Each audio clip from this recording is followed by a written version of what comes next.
नमस्कार मेरे प्यारे दोस्तों।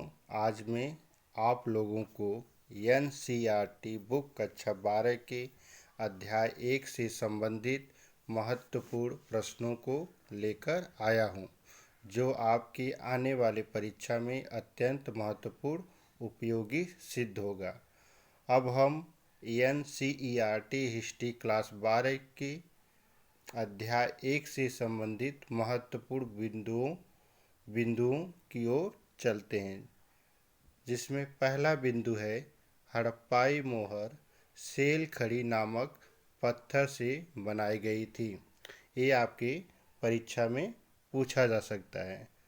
नंबर 2, सिंधु घाटी सभ्यता को हड़प्पा संस्कृति भी कहा जाता है। या आपसे परीक्षा में ये भी पूछा जा सकता है कि सिंधु घाटी सभ्यता को और किस संस्कृति के नाम से जाना जाता है, जिसमें हम इसका उत्तर इस प्रकार दे सकते हैं कि सिंधु घाटी सभ्यता को हड़प्पा संस्कृति भी कहा जाता है। जिसमें तीसरा बिंदु है हड़प्पा सभ्यता के संदर्भ में इन विशिष्ट पुरावस्तुओं में मुहरे, मनके, पाट, पत्थर के फलक और पक्की हुई ईंटें सम्मिलित हैं।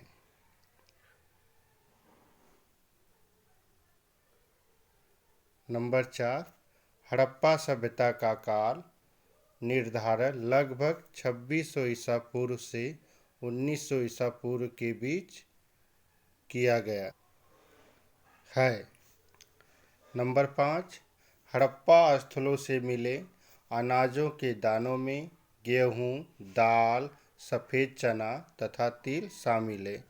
आपसे इस प्रकार प्रश्न पूछा जा सकता है कि हड़प्पा स्थलों से मिले अनाजों में कौन कौन से अनाज शामिल हैं, तो हम बता सकते हैं कि गेहूं, दाल, सफ़ेद चना तथा तिल शामिल हैं।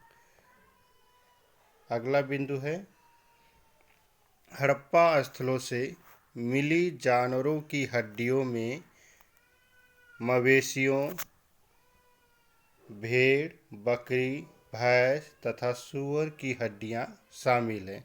हड़प्पा स्थलों से मिली जानवरों की हड्डियों में मवेशियों, भेड़, बकरी, भैंस तथा सूअर की हड्डियां शामिल हैं।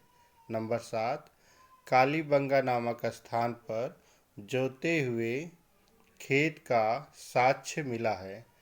परीक्षा में इस प्रकार आपसे पूछा जा सकता है कि किस स्थान से जोते हुए खेत का साक्ष्य मिला है, तो हम इस प्रकार इसका उत्तर दे सकते हैं कि कालीबंगा नामक स्थान पर जोते हुए खेत का साक्ष्य मिला है। नंबर 8, बनावली जो हरियाणा में है से मिट्टी के बने हल के प्रतिरूप मिले हैं। बनावली हरियाणा से मिट्टी से बने हल के प्रतिरूप मिले हैं।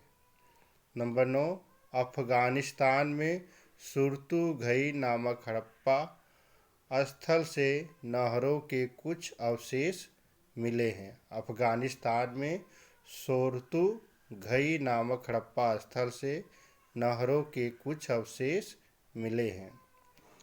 नंबर 10, सड़कों तथा गलियों को लगभग एक ग्रिड पद्धति में बनाया गया था और यह एक दूसरे को समकोण पर काटती थी। नंबर 11, विद्वानों ने अनुमान लगाया है कि मोहनजोदड़ो में कुओं की कुल संख्या लगभग 700 थी। विद्वानों ने अनुमान लगाया है कि मोहनजोदड़ो में कुओं की कुल संख्या लगभग 700 थी।